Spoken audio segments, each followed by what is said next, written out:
Amang may polio mula Quezon Province, iginapang ang pag-aaral ng kanyang mga anak. Gumapang din paakyat ng entablado. Nakaka-proud po talaga. Kasi nga po, hindi ko po na-imagine na magkaka-with honors. Hindi ko nga rin po na-imagine na si Papa yung aakyat eh. Imbis na sa anak ko isasabit yung medal, sa akin po sinabit yung medalya. Saya ko po talaga, sir, nung araw na yun. Sa sobrang pagmamahal ko sa mga anak ko, gumaganti din po sila. First time po si Papa ngakyat talaga sa akin. Akala ko po nga pagtatawanan po kami ng mga tao. Sobrang proud po kay Papa kasi kahit sa anong hirap pong dinadaanan niya, ginagawa niya pa rin po ng paraan para po sa amin ni Kuya.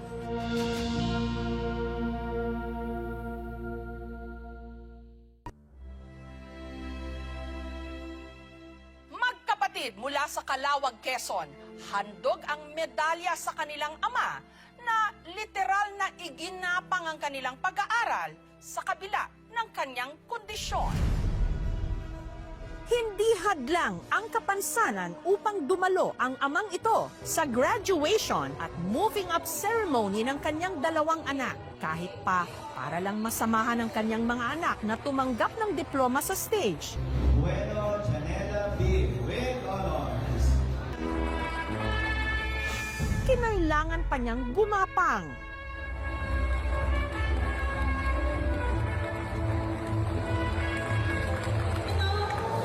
Bueno, Denmark B. with honors, RCYC awardee, graduate.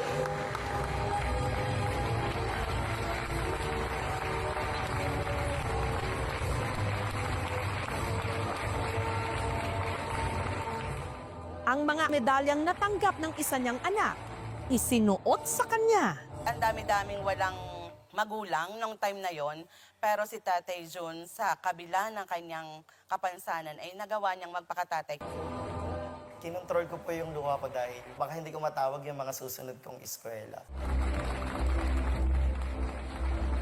Sa mga magulang na iginagapang ang pag-aaral ng kanilang mga anak, para po sa inyo ang kwento ng kadakilaang ito.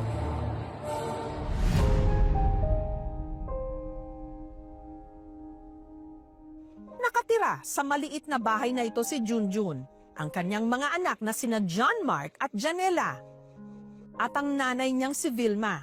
Si Junjun, lumpo dahil sa polio. Ayan po, ipinanganak ko ng 1978. Nung isang buwan kalahati, parang nagkaroon po siya ng lagnat. Sabi ng doktor, ay nanay, na-polio. Parang polio yung anak mo. Mula nga bata po ako, at gapang na po talaga ang ginagamit ko sa paglalakad. Hindi raw talaga akalain ni Junjun na nung araw na yon, may honors ang dalawa niyang anak, sina John Mark na nagtapos ng senior high school at si Janela na graduate naman sa junior high school.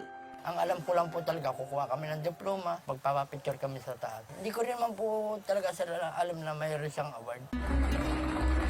Naiiyak and sobrang kabado po. First time po si Papa ngakyat talaga sa akin. Akala ko po nga pagtatawanan po kami ng mga tao.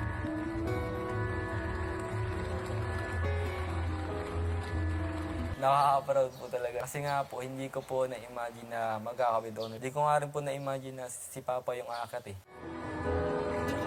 Imbis na sa anak ko isasabit yung medal, sa akin po sinabit yung medalya. Saya ko po talaga, sir, nung araw na yun. Kaya sabi ko, sa sobrang pagmamahal ko sa mga anak ko, gumaganti din po sila.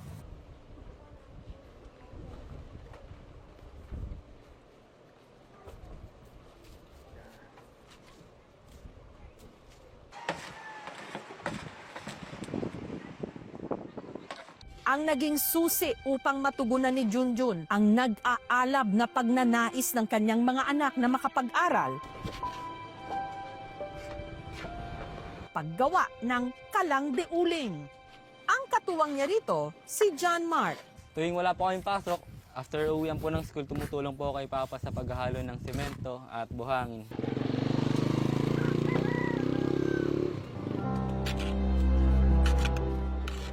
Dahil papalit-palit siya ng pwesto, kinakaladkad ni Junjun ang kanyang mga paa.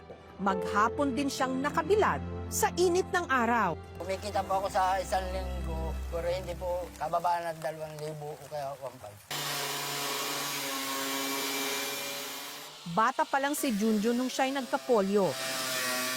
10 po kami magkakapatid, 7 po ako lang po ang nagkasakit na ganyan. Habang nalaki po ako, para ako naiinggit, kasi pag nakikita ko po yung mga kapatid ko na nakakapaglakad, na ano ko yung buhay ko, maglakad sa karsada. Siguro 1 in 200 nagkakaroon ng sinasabi na irreversible paralysis. No? Hindi na magamot or maatrasan na pagkaparalisa. Ang polio ay isa sa mga tinatawag na vaccine-preventable diseases. Dahil sa kanyang kondisyon, naging masalimuot daw ang kanyang kabataan. Ang ginagamit ko pong pag ako'y napasok po, karabaw po sa school. Ang ginagamit ko naman po kariton, sinasalubong naman po ako ng ibang teacher, dinadala po ako doon sa room. Naranasan ko ako'y bulina po, sir, nung ako'y nag-aaral na po ng elementary. Maraming beses na po ako pinatatawan. Sinasabi po sa akin, andyan na naman yung pilay. Papasok na naman, wala na naman sariling upuan.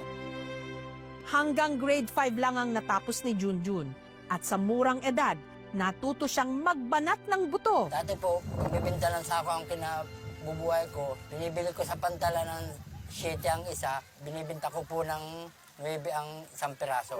Kinalaunan, nakilala niya si Karina. Hindi nito tunay na pangalan. Nagka-text meet kami, hanggang sa meron na nga po kami ng isang mabuting relasyon. Ang ginusto ko lang po sa kanya, mabait. Para may pantustos sa lumalaki nilang pamilya, si Karina nagtrabaho sa Maynila. Pinayagan ko po siya. Ilang buwan na hindi ko siya makontak, pinababayaan ko po. Makalipas ang ilang buwan, si Karina muli raw nagparamdam. Tumawag po si mama kay papa, then kinausap po ako. Ang sabi niya po sa akin ay, kung gusto ko daw po sumama sa kanya, kakain daw po kami sa fast food. Tinanong ko po si mama kung kasama po si papa, hindi daw po. So hindi po ako pumayag. Pinalitaan niya ako ng ayaw na niya sa akin makasama. Sawan-sawa na daw po siya. Sa akin na lang daw po yung mga anak ko. Di na daw niya pa pakikalman. Dinamdam ko rin po ba't niya ako iniwan. Ang kutob ko, sir, may asawa na rin po.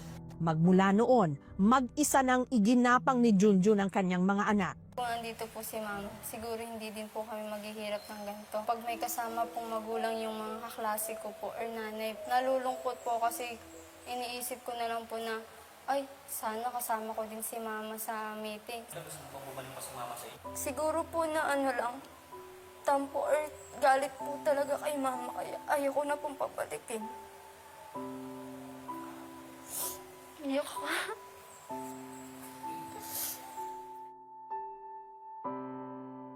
Kung gusto ko po sana makita siya ng kapatid ko, kung babalik naman po siya is ayoko na. After all these years, kung gusto niya bumalik, ba't di siya bumalik? Kung gusto niya po kaming hanapin, is mahanap niya po talaga kami kasi hindi naman po kami umalis sa bahay namin eh.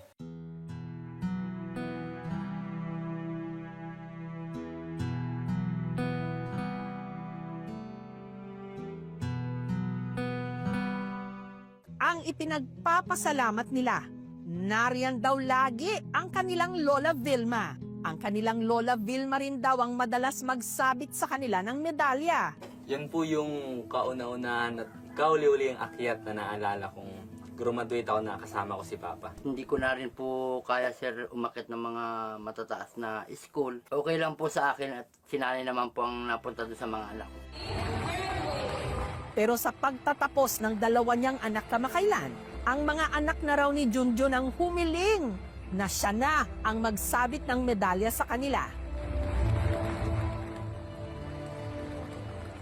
Sobrang proud po kay Papa kasi kahit sa anong hirap pong dinadaanan niya, ginagawa niya pa rin po ng paraan para po sa amin ni Kuya. Hindi natin sila pwedeng ikahon na porke sila ay may kapansanan, hindi nila kaya ang mga bagay na nagagawa ng mga walang kapansanan. Na kung nakakaya po ng isang taong may kapansanan na makapagpatapos ng 2 anak, mag-serve sana ito ng inspiration sa ating lahat.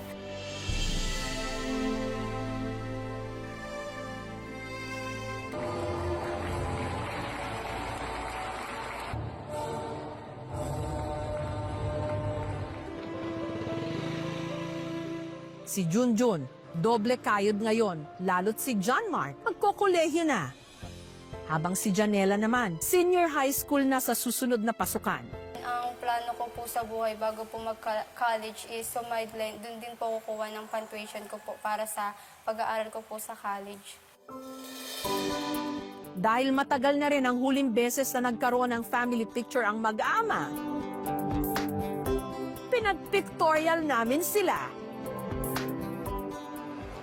Dalang buhay ko ngayon, lang po ako ng paan. Excited ka kuya sa Victorian? Sobra po.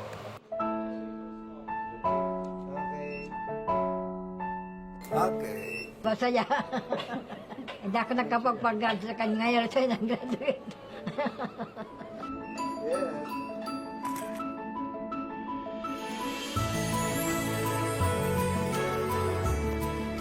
Ang municipal government ng Calawag at provincial government ng Quezon nagbigay ng bago niyang wheelchair. Nag-abot din sila ng grocery. Hindi na rin mamomroblema si Junjun sa pag-aaral ng dalawa niyang anak. Dahil nangako na rin silang sagutin pati ang college scholarship ni John Mark at Janela. At para makatulong sa kanilang pag-aaral, binigyan na rin sila ng laptop computer. Tayo-tayo na po namin matutupad ang aming pangarap dahil po sa tulong ninyo. Maraming salamat. Sobrang laking tulong na po para sa amin ito ng Kuya. Salamat po. Natupad po ang dasal ko pagka meron po ng ako gala. Tapos, matutupad na po yung kanyang mga pangarap ng pag-aaral ng college. Pagka meron na po silang scholarship. Thank you very much po sa inyong lahat. Maraming salamat po.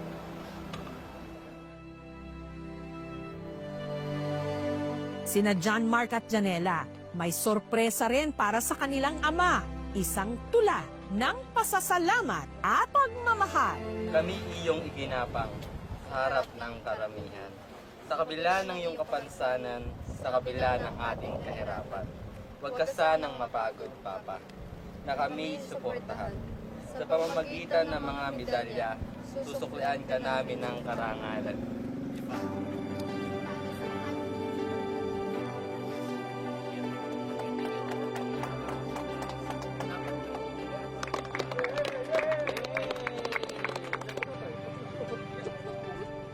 Pa, huwag kang mapapagod sa kakapaaral sa amin dahil hindi din kami mapapagod ni Kuya sa pag-aaral. Pa, thank you so much kasi kahit may kapansanan ka, tinaguyod mo kami, nagsusumikap ka para sa amin, nagpapakapagod.